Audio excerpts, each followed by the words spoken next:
Welcome to Great Expectation with Gary and Nick, and today's topic is love, the famous Tina Turner film or song, I should say. What's love got to do with it? Morning, bro. How you doing? Good morning, bro. Yeah, I'm doing good. How are you today? I'm well. You feeling loved? Am I feeling loved? No, you better work harder. Am I? No, I am. I am actually feeling pretty loved these days. Yes, yes, but I'm sure we're about to explore what that means, right? Yeah. So this Friday is Valentine's Day. What are your thoughts around Valentine's Day? Valentine's Day. I always mix up cynical and skeptical. Cynical is the Okay. right word, isn't it? Yes. I'm a bit of a cynic when it comes to Valentine's Day, bro, because I've always said it's a bit like Mother's Day and Father's Day.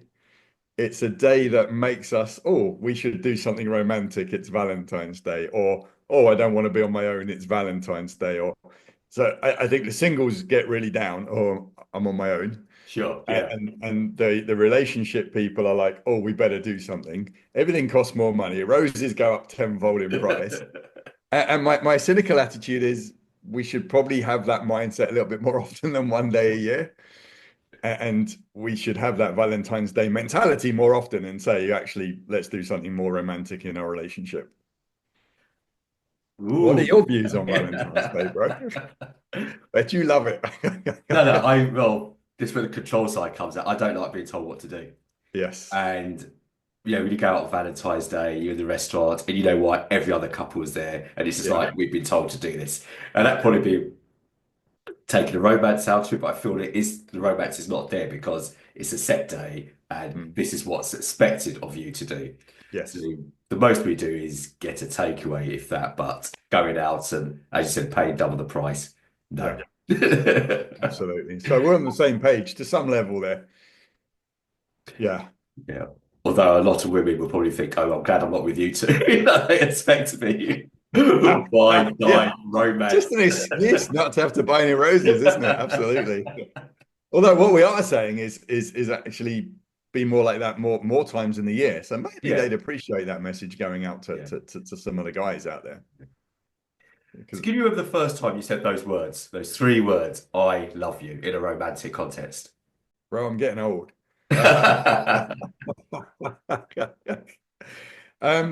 can't remember the specific moment. No, I Yeah, mean, I'm guessing it was with my first like proper girlfriend, yeah. and I was 16, 17 years old. Okay. So a couple of years ago now. And I know I genuinely can't remember at what point I declared my love within that relationship. Knowing how I was probably didn't take me too long. Yeah. Well, let's fast forward. What do those words mean to you now? Generally, people say, "I love you." Yeah, when you start dating Yeah. a relationship and it's building up in the weeks, become months, then there's that hesitant, like, I'm developing feelings. Who's going to say it first? I don't want to say it and you don't feel it, but I'm a bit vulnerable. It's and you say Yeah. those words Yeah. like, Yeah. Yeah. I love you. Yeah. Yeah. Please say it back now, quick. What do they mean? So specifically in a romantic relationship, not Yes, saying it to yeah, my kids or anyone else. no, romantic relationship. I think it's almost like a check-in that everything's okay. That's what it kind of feels like to me. They are just three words, and in a way, you could say they're really easy to say and not do all the actions that surround the reality of whether you do or not, which is why you hear, or if you loved me, you wouldn't do this. If you loved me, you wouldn't do that. Yeah, But they're an incredibly powerful three words, and they obviously I'm going to give you a story to show that they must mean a lot to me. So I was in a relationship a few years ago, 15 years ago, let's say, and that was something we would say to each other all the time. And then she stopped saying it, and then she said, "Oh, just because I don't say it all the time doesn't mean I don't mean it. I just don't have to say it to you all the time. But you spent the last few months saying it to me all the time. So then it feels like there's this huge shift in the feelings that are in that relationship. yeah. So while they are only three words, they obviously attach a lot of importance to let's say, the overall state of the relationship, the health of the relationship. It's almost being monitored by are those words being communicated or not?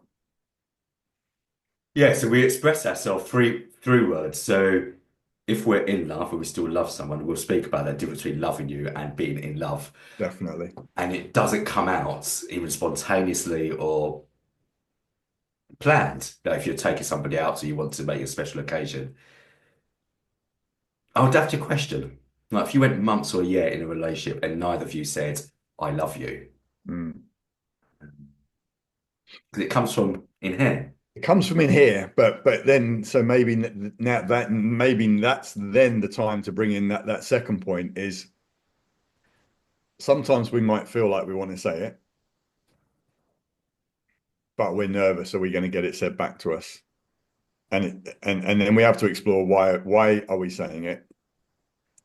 Because if we genuinely were just saying it to let them know how we felt about them with no what I would call like an implicit contract to say, now you should say it back to me and then we're all okay. That would be fine. But so much of us, we if we say it and we don't hear it back, that can send us into a bit of a tailspin and think, oh my gosh, I wonder why they didn't say it back to me. And then we might hold back on saying it, even though we might be feeling it in our heart because we're nervous that they won't say it, not because we're not feeling it. Yeah. Would you agree with that? Yeah, because with the I love you too, yes, it has its place, but it's almost like I'm saying it because you've said it. And I don't want to say it's because you said it. It doesn't mean I don't love you. Yeah. But as you said, if I don't say it, it's like, okay, why haven't you said it back to me? Mm. So it's almost, like you too. Oh yeah, you too. Then it's like, Yeah. Or no, ditto. it's Or you should be in a confident relationship whereby I want to say I love you. You don't need to say it back to me. Yes, yes. if we went months down the road, you did say I love you, then I might Yeah. have a Yes. concern. But in that Yeah. moment, I don't need it. I just want to tell you I love you. Yes. That's almost needs a real kind of self-assuredness that says, you don't have to say it back to me. I'm just letting you know without any condition Yeah. that you're loved, which is great, a great place to be and where relationships are more likely to succeed and thrive. But I don't think many people are in that place where they have that kind of capacity to do that. And I'm sure you must have come across this in the coaching room. The difference between saying well, when somebody says, I love you, but I'm not in love with you. Hmm. I have a book with that exact title on my bookshelf, right? Okay. Yeah. So clearly, it was written by a relate counselor. Yeah. Clearly a fairly common. Yeah, because we can love, I think love and being in love are so different. And because we love people that are not in a romantic relationship with us, don't we? We can Yeah. love our friends, we can love our family, we can love people, full stop, and we can love animals. And but being in love is a very different thing. Or yeah, I separate it as actually being in love is much more the emotional part, in terms of how you feel about that person. Mm. And it's the part that goes up and down like a massive roller coaster day by day. It varies as to what you're feeling. That's how I kind of see the in love bit. And then love is to me much more of the kind of commitment, verb, action part of it. Okay. Similar. Because if you say, if we say you don't with I fall in love with you. Mm, And that mm, means I'm becoming part of you. mm, You're becoming part of me. I'm in love with you. We're becoming one, assuming it's the same for the other person as well. And some relationships, which many people experience, where I still love you, as you said, and as a friend, like my family, I still want the best for you, but I'm falling out to love you. We're no longer a one. mm, I no longer see you in me, and I'm no longer out, in you. I feel like there's a separation. And that must really hurt when you feel that I do love you, I still care for you, but that feeling, being in love with you, wanting to spend time with you, you being me, I being you, it's either no longer there or is disappearing. mm. Yeah. So it is similar. And I guess it's all linked into that whole kind of not infatuation, but that I just want to be with you. I want to spend my time with you. That kind of that deeper level that you when that goes, then you can still have the love and you can definitely love someone. But it's and this is why I think people sometimes say they fall very quickly because they get to that point very quickly where that's all they can think about. They can't get that person out of their mind. Mm. They just almost give up everything to prioritize that person. And they think, oh, I must be in love. Two important words you said there, bro. Give up. And I mean, that's the, no, if we was to define love, it is in a romantic relationship, it is the giving up of oneself. Mm, You're giving up you, you're giving up independence in that way to say, I want to be joined, attached to you. I yes. want you to be attached to me. And we forget that going to a relationship is, it's no longer I, it's we, Yes. it's Yeah. us. Um, and that's really what you would do is like, I don't want to be on my own anymore. I want to be joined to you. And that's Mm. the in love part. We're becoming once again one. And when we get in experience a relationship whereby we no longer feel that or we're separated, can that be reversed? So say we would fall in love, you can start to fall out of love. Can you then fall back in love with that person, with the same person? What a great question.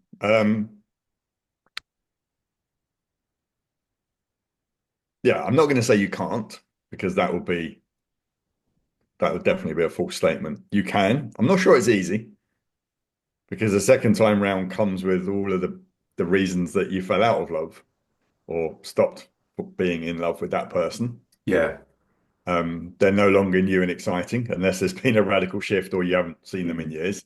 They are the same person, and all of the nuances and the things about them that maybe have pushed you away a little bit are they're still there. So and there's change and there's work going on probably between them to fix that. But also you've got all the memories of the reasons why you're not in love with them anymore. So I think it's very difficult to go back into falling back in love with someone. I think you can re-find your love for someone, but is it realistic to think you might go back to that kind of all butterflies in the stomach, exciting kind of, oh, I'm in love with this person? That's a hard one, unless there's a radical shift in one of the two people. Yeah, so I remember the podcast we did a while ago said that love is a decision, not a feeling, which you spoke Yes. passionately about. And it's I think what we're not prepared or what we're not educated enough about when it comes to love, it is hard work. It takes effort. It Mm-hmm. takes investment. Yeah. And it's you investing into the relationship. And I really tried to make a distinction clear in couple counseling that I'm investing in a relationship, I'm not taking sides on his side or her side. Yep. It's the relationship. And if Yes. we sometimes forget to separate ourselves once again, if it's right. It's the relationship that we've got to focus on, not his bad points or her shortcomings. It's the Yep. relationship and it's having enough love to say, let's do all we can to make this relationship work.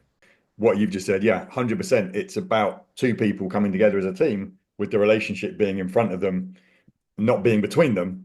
Yes. Like we're not battling against each other because of this thing in the middle. We're battling with each other for the thing in front of us that we're trying to like both improve and both work on. And that's a key mentality shift for couples who, particularly when they come to the counseling room, and Yeah. it's kind of like, yeah, which side are you going to take? I'm not going to take other than the side of the relationship. And when you two take each other's side and focus on that, there's going to be a shift. Key word you've mentioned a few times is priority. And at the beginning of a relationship, we make that other person a priority. The text message, we'll pick it up, we'll respond, Yes. we'll stay on the phone for hours, we'll cancel other plans to be with them. You are a priority.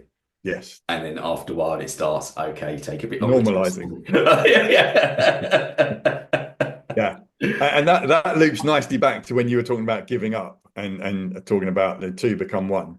Yeah. Because I'm sure people that listen to that might say, "Oh, well, I don't just want to give up myself to be with someone else." And I think the important message is that one of being one, and you give up part of yourself to be in a relationship, but don't shouldn't lose your identity. You shouldn't lose who you are, and we shouldn't lose our independence because I think a healthy relationship is kind of interdependent, where you're both Yeah. independent, but you're both wanting to be together. You don't want to be dependent on each other for the wrong reasons because that's called needy. And you don't want to be so independent that there's actually no relationship there because you don't need or want to be with each other in any way, shape, or form. And it's a real balance again. Um, but again, yeah, when we get into a relationship initially, we make sure we always respond, even though we're really busy doing something else. We'll carve out a quick minute to reply to a text, or we'll give up other things that we're passionate about to prioritize our partner, and then we'll go into a normal flow where we bring back the things that we're passionate about, and our partner thinks, I didn't know that about him. I didn't realize he wanted Yeah. to watch so much football or play so much golf or go to the gym so much. It's, Yeah. and but that comes back to the title of the podcast, expectations, right? Great expectations Yeah. is we should probably be more realistic from the outset. Then we can still find that happy place. We can still find love, but we can do it with a reality state that says, I know what I'm getting myself into. Yeah, so during that early phase, the peak, we don't need that other person to say I love you because you're feeling it. If you're prioritized, you know you're loved. Yeah. Yeah, you're just feeling you. Yeah. I'm dropping everything for you Yes. in layman's terms. And Yes. agree about the, you still want to be you in a relationship. But I listen to people's language in the counseling room, and if I'm hearing a lot of me, you, I'm thinking this is not the right language for a relationship. Should be we, us, Mm. Mm. our. Yeah. Yeah. And but it's when their childhood or their upbringing is not communicated love, they haven't Mm. felt love. So Mm. therefore, taking that into adult relationship, romantic relationship, their idea of love may not be real Mm. because it's come from their childhood and whereby there's been abuse. Just in terms of how someone speaks to each other, they might think it's normal. Think, well, somebody shows a bit of kindness. Oh, I must love them because I've not felt that before, or Yeah. but Yeah. it's a conversation for another time. Yeah, definitely, definitely. But what you said there was very interesting because you've got the two different things. You've got someone that says three words, and you've got someone that shows it so much that they almost don't need to say the three words. And I know which one I'd prefer, Yeah. because if someone said I love you and then they treat me badly and show me no respect and Mm. don't, there's no feeling of it between us, then you didn't really need to say it because it just felt like you were saying it to tick a box or because a podcast told you to one day or Yeah. whatever else. If someone's turning up every day and showing it, that's going to feel a bit more sticky to me. Yeah, as in sticky for good glue for the relationship. Yeah. And as you're speaking, it goes back to that Janet Jackson song, showing our age now. What have you done for me lately? Mm. And that's it, as you said, always say that love is a verb, it's doing. What have you done?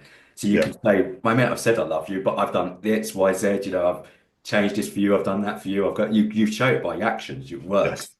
Yeah. Whereas, well, I told you I loved you last week. And Exactly. Yeah. 100%. yeah, 100%. Just saying those three words. It's a normal part of a relationship, but it's kind of like the 1% that's really, if I think about that picture of the iceberg, it's the bit that's visible to everyone. Oh, he says he loves her, blah blah blah. What's yeah, going on under the surface that's yeah, actually defining yeah, whether there's love in that relationship or not? yeah. Don't tell me, show me. Yeah. Yeah. And let's go back to Valentine's Day. I don't need commercial to tell me how to love my wife. Oh, so bro, what are you doing this Friday?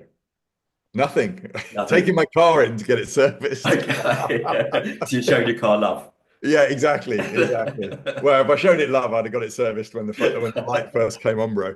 That's So another topic, the amount of it, guys, the love they show for their car. yeah, well, yeah, it probably is. I can think of a good example of a guy I see cleaning his car every Sunday. It's like, wow. But yeah, I don't really subscribe to Yeah. to Valentine's. If I did anything, it would be home cooked meal or something that means we're not subjecting ourselves to the commercial influence. But this year, I think Friday night is a zero night. So yeah. And what about you? No, the maximum would be a takeaway, but we do that a weekend in a way. But Yeah. no, no, No. there are no cards and no extra. It's Friday the 14th for a regular day. Yeah. Do you and Sarah have an agreement that there are no cards on Valentine's, and is that Yeah, been it's not an agreement whereby I'm setting the other person up. And say, oh, we don't get each other anything. yeah? And One then person does. yeah, boom! Ah, look what I And you're did. like, but you said like, yeah, I Yeah. didn't mean it. 100%. Yeah. No, No, I've no, there's seen no, that a few no times. setup. Yeah. Yeah, But there's also the other side of it where you have that agreement, but deep down she's like, oh, but I hope he does still. yeah. And it's knowing whether that's going on. But I think it's communication, isn't it? Is let's work it out what's right for us Well, as a couple in this moment. there's enough evidence over the years that that hope shouldn't be there. Yeah. Yeah. Like, why are you still thinking that? And then you do it, and the question will be, what have you done wrong? Yeah, yeah. Yeah. Very quickly before we finish, I remember years ago, and do you still have 7-Eleven? 7-Eleven. I don't know. I don't think we have any 7-Elevens. You used to go there, either petrol station or 7-Eleven, and you see all the guys there, like the worst car to left, and like, Yeah, just go fun about petrol flowers in a petrol station. exactly that. Exactly that. Oh, classic. Well, important points were made today. We went in an important direction in terms of, first of all, speaking about love, Valentine's Day, what it means to be in love, and falling in love and falling out of love. So, if any of these, forced you to ask questions about yourself, your relationship, the family dynamics, or where you need support, feel free to reach out, either directly to the Gap Counselling. There's loads of support and materials there. But most importantly, just think about those three words are important to communicate. As Nick said, I love you, but we feel so much more love when we're actually showing it through action. Love is a verb, it's a doing word. So every day should be with that mindset to show the people who matter in your life that you love them.